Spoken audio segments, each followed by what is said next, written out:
Olhem aqui comigo. Plano de ação, ok? Plano de ação. Podemos entender então como o mapa das nossas ações, onde nós vamos colocar ações, atividades. Que atividades são essas? Todas as atividades que precisam ser realizadas para que o nosso objetivo, o objetivo do nosso planejamento, seja concluído. Essas atividades, elas dividem-se, porque o objetivo inteiro, enfim, ele é um objetivo, ele pode e deve ser desmembrado, desdobrado em atividades. Nós poderíamos chamar de metas, nós aqui vamos chamar de atividades. Nosso objetivo principal vai ser desdobrado em atividades principais. E as atividades principais também podem e devem ser desdobradas em subatividades. Ora, por que isso? Porque depois de fazermos esse trabalho e colocarmos tudo isto daí num mapa, este mapa das ações, quando vamos colocar todas as nossas atividades dentro do tempo que nós pensamos, nós vamos ter uma visualização confortável de tudo que precisa ser feito ao longo do tempo e dentro de uma ordem inteligente, porque evidentemente determinada subatividade ou atividade, ela tem que ser feita numa sequência inteligente.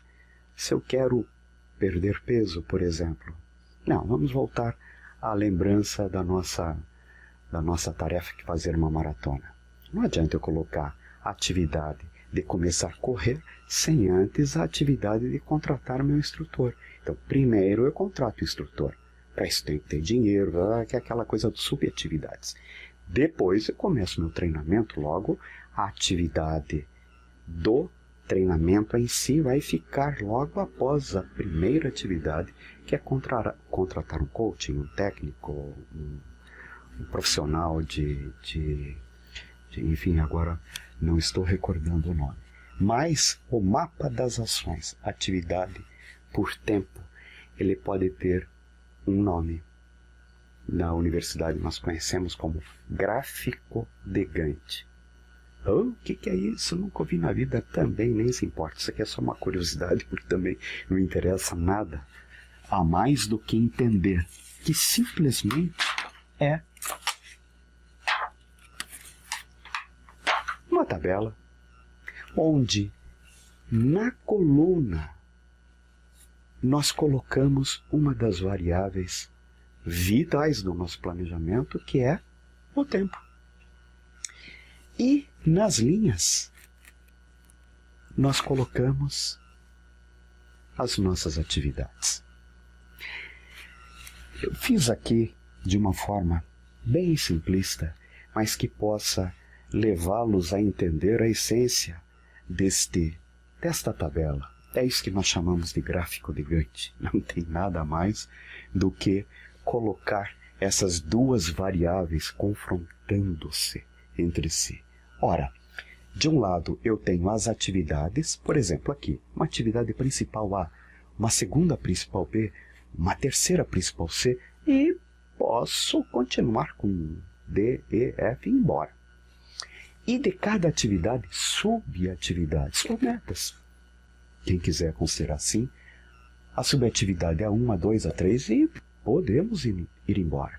Descrevemos tudo isso numa ordem inteligente, lembra que nós comentamos isso, e dispomos cada linha desta aqui ao longo deste espaço que é o tempo. Por exemplo, neste bloco aqui estamos tratando do ano 1, neste já do ano 2, este do ano 3. Nosso planejamento envolve anos. Tem planejamento que pode envolver meses. Nós vamos ficar só dentro de um ano, janeiro a dezembro. Tem planejamentos que podem envolver semanas, alguns até poucos dias. Em virtude de cada unidade de tempo, nós vamos dispor as nossas colunas de maneira a atender essas unidades de tempo. Aqui, é uma forma mais didática, nós colocamos aqui o ano 1, 2 e 3. No caso do ano 1 para a atividade A, ela está prevista a atividade A. Por exemplo, o objetivo, prestem atenção, atividade A, ela é consequência do objetivo do meu projeto. Tá certo? Qual é o nome do meu projeto? A conquista da minha primeira maratona. Qual é o objetivo? Correr uma maratona em menos de 6 horas. Bacana? Qual é o prazo máximo do meu planejamento? No meu caso, eu vou estipular 1 ano e meio. Eu vou correr exatamente no ano 2018 ou início de 2019. Uma data certinha. A estratégia. A minha estratégia, eu vou discorrê-la aqui, eu vou fazer isso. E os recursos, ok, os recursos.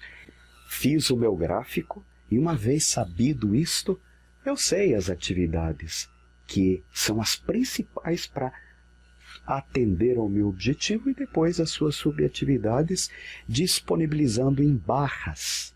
Atividade A, por exemplo, ela vai acontecer até esta data aqui, ou seja, 4 meses. Por quê? Ela vai ter uma A1 que serão 3 meses, outra A2, que serão de 2 meses, uma A3, que será de 4 meses, e uma A4, que é de 1 mês só. Todas elas começam na data do início do meu projeto e vão até maio do ano primeiro. Então, quando cumprir a última, que é a mais longa, eu terei atingido o objetivo da primeira atividade A. E acho que isso fica claro. E assim para todas. Atividade B, atividade C. Quando eu cumprir todas as minhas subatividades, até a terceira atividade, o que acontece? Eu alcancei meu objetivo. Ora, você ter um objetivo de correr uma maratona, isso aconteceu comigo no ano de 2006, então, em 2004 eu fiz o planejamento. O planejamento era para 1 ano, meu planejamento durou um pouquinho mais, mas, ora, muito bem, todo mundo tem vontade, é bacana, meu objetivo é esse, ok. Mas e aí, vou fazer o quê? Saiu correndo? Não. Eu fiz exatamente o que está aqui. Atividades, subatividades, responsabilidades, prazo, recursos, e aí sim, eu já não tinha mais que correr uma maratona em determinado prazo. Eu esqueci que tinha que correr. Eu lembrei sim que agora 1, 2, 3, 4, 5, 6, 7, 8, 9, 10, 11, 12 metas pequenininhas, eu tinha que fazê-las dentro do prazo colocado no nosso mapa de ações, ou na nossa planilha, ou no nosso gráfico de Gantt, atividades versus tempo. Se eu me dedicar àquelas pequenas atividades, a hora que eu concluí-las, eu cumpri meu objetivo tendo corrido a maratona.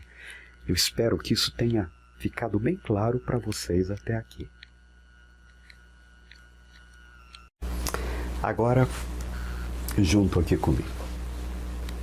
Vocês vão entender melhor porque nós começamos o nosso treinamento, o nosso programa, o nosso coaching de uma forma bastante inteligente. Já nos primeiros encontros, segundo encontro, salvo engano, nós definimos o quê?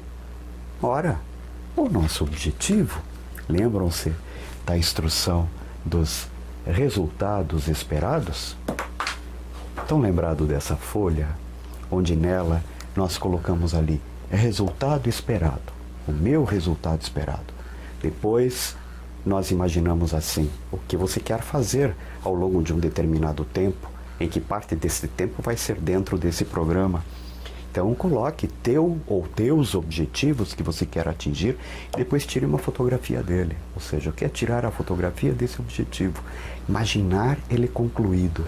Eu quero correr minha maratona. Ok, é o meu objetivo. E qual vai ser a fotografia do meu objetivo? No dia que eu concluí-lo, eu vou estar junto do meu filho, da minha esposa, suado, dando um beijo em cada um e tirando realmente uma fotografia. E ainda vou pedir para que cada um deles jogue um copo de água em cima da minha cabeça. E vou estar muito feliz nessa hora. Ora, eu já me imaginei pronto, tendo atingido o meu objetivo. Então, este seria a fotografia do meu resultado esperado. Daí tem uma motivação, lembra que nós também definimos isso. Por que você quer correr uma maratona? Correr por correr? Não.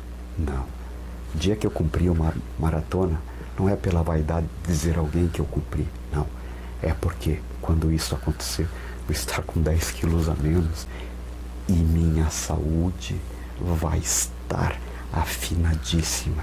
E se minha saúde estiver afinadíssima, eu vou estar muito mais em paz dentro da minha casa, porque eu sei que minha família estará mais segura, vai poder contar mais comigo. Vocês entendem? Por trás de todo objetivo tem uma motivação muito maior. E vocês preencheram isso daqui na motivação de segunda camada. E depois nós colocamos a responsabilidade de 0 a 100, quanto que você entende ser responsável por isso. No caso de correr a maratona, eu coloco 100%, porque nada no meu ambiente muito próximo vai me atrapalhar a isso, depende completamente de mim. Agora, vocês lembram que nós demos o exemplo dos doces, né? Alguém quer emagrecer, é casado com uma esposa que faz as compras e que cozinha e que só cozinha coisas boas e doces e gosta de refrigerante. Naturalmente, para um esposo que quer emagrecer, no caso dessa responsabilidade dele, talvez seja 80%, porque 20% vai ter da esposa, que vai ter que compreender muito e vai precisar conversar muito com ela sobre isso. Por isso nós colocamos aqui a responsabilidade. E o comprometimento é quanto realmente você quer isso. Porque se o comprometimento não for 9 ou 10, for 5, não há razão nenhuma de traçar um objetivo também. Para fazer um exercício, não. Encontre algo que você realmente queira fazer. Aliás, não vai faltar em nossas vidas coisas que não que queremos, que precisamos fazer e temos que ter resultados positivos, porque senão muitos de nós, ficando no vermelho, falando financeiramente, vamos dar prejuízo não para nós só, mas para as pessoas que estão à nossa volta. Então não é por falta de coisas a planejar, de objetivos, que nós vamos ficar sem uma boa ideia para traçar um bom objetivo, para definir um bom objetivo. E por fim, nós colocamos ali uma tarefa. Bom, quando nós fizemos esse exercício, você traçou um objetivo. E um objetivo com certeza muito importante. Então perceba, depois de tudo que nós vimos, o principal para um planejamento você já tem. O objetivo que você traçou. Continuando, considere que uma empresa faz um planejamento envolvendo um monte de gente, dependendo do número de funcionários que tenha, dependendo da sua missão, dos seus objetivos. Mas no nosso caso, reaprendendo o meu negócio, nós estamos centrando esta empresa, ou seja, esta instituição que vai produzir alguma coisa, entregar alguma coisa no mercado, que vai ser lucrativa, somos nós. Somos profissionais liberais, aqueles que trabalham com vendas, com representação, com atendimento, enfim, tem que sair à luta. Não trabalham diretamente para alguém por um salário no mês. Não, eles fazem o seu salário. Então nós somos empreendedores, essa é a característica de gente que trabalha assim, pequenos empreendedores, porque a nossa empresa está sobretudo centrada em nós mesmos. Por isso a nossa configuração, corpo, mente e coração. Lembram-se, né? Então esta empresa somos nós. Ora, antes de partir para cumprir com o objetivo que nós traçamos, nós tivemos uma preocupação de parar. Bom, se a empresa sou eu, quem que sou eu? Quem sou eu? Poxa vida, que propósitos eu tenho na minha vida? Que habilidades que eu tenho? Que talentos eu tenho? Que pontos fortes ou fracos eu tenho? No ambiente que eu estou, quais são as oportunidades, quais são as ameaças? Ou seja, é o conhecimento de um ambiente interno e externo que vai reagir à sua ação.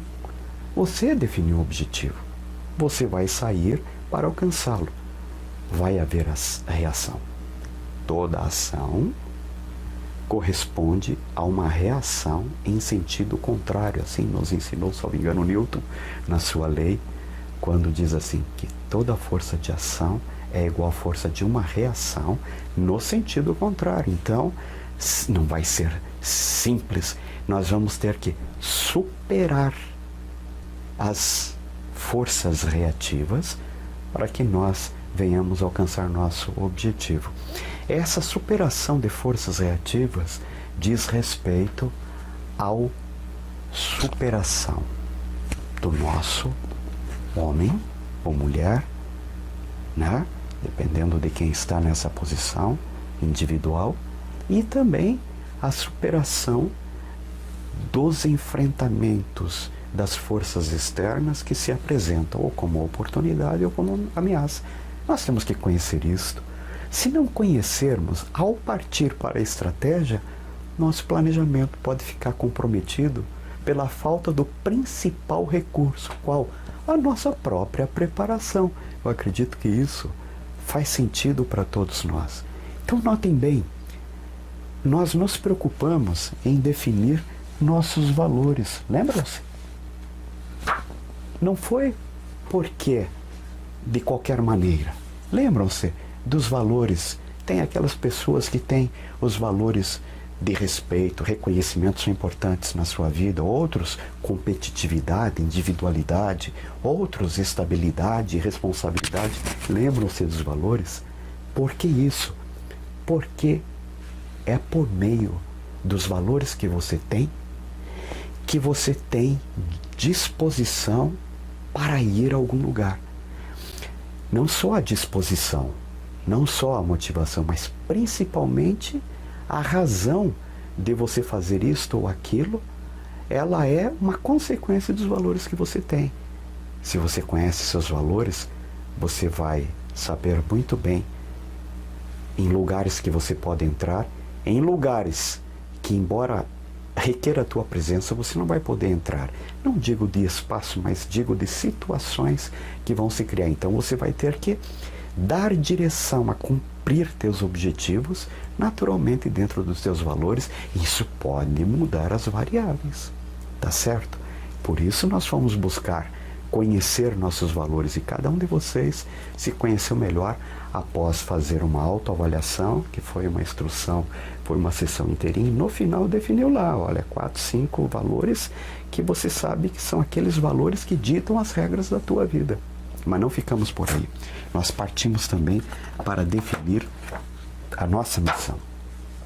Ora, todas as pessoas têm uma razão de interior de ser. Aliás, todos esses valores, missão, enfim, são coisas que estão voltadas ao nosso coração. Não são coisas palpáveis, mas são coisas inerentes ao nosso, sobretudo, ser, e que acabam determinando como é que nós vamos agir. Então vocês vejam bem, para a missão nós procuramos também entender quais são os nossos talentos e habilidades. Procuramos em nós atitudes diferenciadas até chegar na definição da nossa missão. A maioria de vocês já tem uma missão bem definida, que se ler é a cara de vocês. Ora, este autoconhecimento nos levou a dar mais um passo muito importante. Esse passo importante foi com relação à análise SWOT. Lembram-se? S, strength, força. W, weakness, fraqueza. O, de opportunity. E threat, de ameaça. Então, a análise SWOT nada mais foi do que cada um de nós tem seus pontos fortes e fracos.